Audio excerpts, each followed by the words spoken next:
আপনারা জানেন যে মাননীয় প্রধানমন্ত্রী মহোদয়ের সামাজিক বনায়ন যে একটি প্রকল্প রয়েছে বা স্যারের যে নির্দেশনা রয়েছে সেই নির্দেশনা ফলো করে আমাদের সম্মানিত ডিজি মহোদয় আমাদেরকে গাইডলাইন দিয়েছেন যে আমাদের দায়িত্বপূর্ণ এলাকার মধ্যে বৃক্ষরোপণ করতে হবে।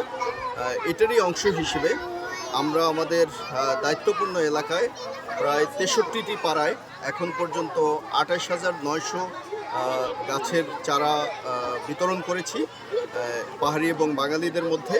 এই স্টুডেন্ট যারা দেশের ক্ষুদে ভবিষ্যৎ তাদেরকে মাননীয় প্রধানমন্ত্রী মহোদয়ের যে বৃক্ষরোপণ কর্মসূচি এটার সাথে একাত্মতা ঘোষণা করা, অ্যাট দ্য সেম টাইম তাদের ভিতরে একটা অ্যাওয়ারনেস তৈরি করা যে বৃক্ষরোপণ করতে হবে, পরিবেশের ভারসাম্য রক্ষা করতে হবে এবং আমাদের পরিবেশ বান্ধব অক্সিজেন সরবরাহকারী গাছ বেশি বেশি লাগাতে হবে।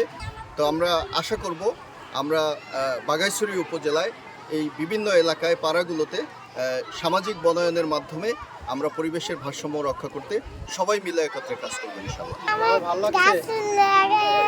অত্যন্ত ভালো লেগেছে। এই গাছ ভবিষ্যতে বড় হয়ে আমরা খাবো।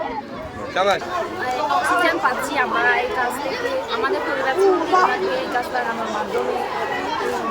তাই আমার ভালো